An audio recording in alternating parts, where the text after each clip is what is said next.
साल 680 ईस्वी मुआविया ने अपनी मौत से पहले धोखे से अपने बेटे यजीद को खलीफा बना दिया। इमाम हुसैन अलैहिस्सलाम को जब इसका पता चला तो आपने यजीद की बैत करने से इनकार कर दिया। यजीद चाहता था कि इमाम हुसैन अलैहिस्सलाम इसकी बैत करे, क्योंकि अगर इमाम हुसैन इसकी बैत करते तो लोग इसकी हुक्मरानी को तस्लीम कर लेंगे। लेकिन इमाम हुसैन ने ऐसा नहीं किया, तो यहाँ से यजीद ने अपने बाप की तरह घटिया हरकतें शुरू कर दी। कूफा के लोगों को जब यजीद के धोखे से हुकूमत हासिल करने का पता चला तो उन्होंने इमाम हुसैन अलैहिस्सलाम को खत लिखे कि आप कूफा आएं ताकि हम आपकी लीडरशिप में इस जालिम यजीद के खिलाफ खड़े हो सकें और इंसाफ और इस्लामी उसूलों पर हुकूमत कायम कर सकें। इमाम हुसैन अलैहिस्सलाम तकरीबन 70 के करीब लोगों के साथ मक्का से कूफा के लिए रवाना हो गए, लेकिन यजीद को पता चल चुका था कि इमाम हुसैन कूफा जाकर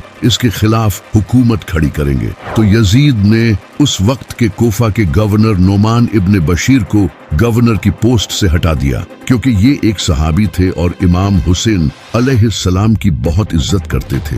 इनकी जगह इस जालिम ने उबैदुल्लाह इब्न जियाद को गवर्नर बना दिया। दूसरी तरफ जब इमाम हुसैन अलैहिस्सलाम कोफे की तरफ सफर कर रहे थे तो उबैदुल्लाह इब्न जियाद ने एक बड़ा लश्कर इमाम हुसैन की तरफ रवाना किया और आखिर 2 मुहर्रम को इस लश्कर का सामना इमाम हुसैन से रास्ते में ही एक जगह पर हुआ जिसका नाम है करबला।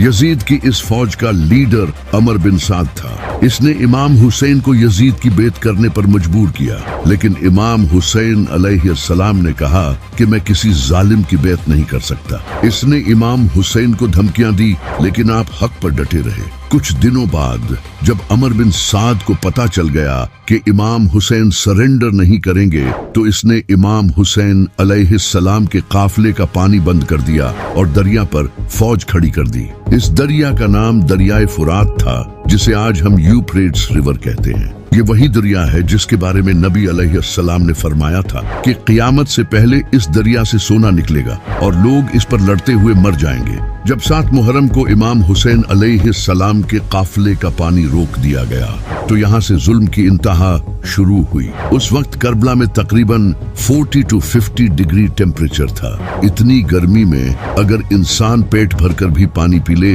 तो उसे ज्यादा से ज्यादा सिर्फ 2 से 3 घंटों तक प्यास नहीं लगेगी, लेकिन यहाँ तो पानी ही रोक दिया गया था। इमाम हुसैन अलैहिस्सलाम और इनके साथियों ने 4 दिन बगैर पानी के गुजारे। जैसे ही बगैर पानी पिए 24 घंटे गुजरते हैं तो इंसान को शदीद प्यास महसूस होती है, जिससे मुंह खुश्क होने लगता है और इंसान को थकावट होना शुरू हो जाती है और इसकी फिजिकल परफॉर्मेंस और बर्दाश्त कम होने लगती है।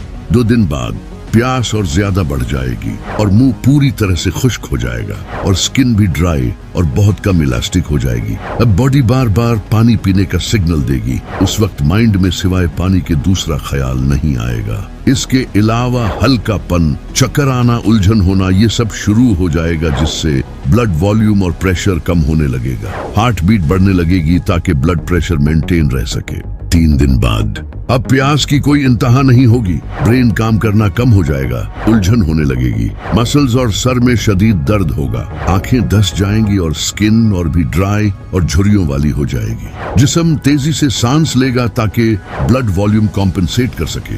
4 दिन बाद अब बॉडी ब्लड प्रेशर मेंटेन नहीं रख पाएगी, जिससे शॉक लगेगा और ब्रेन में ब्लड फ्लो कम होने की वजह से कंफ्यूजन, हेलुसिनेशन या फिर इंसान का होश भी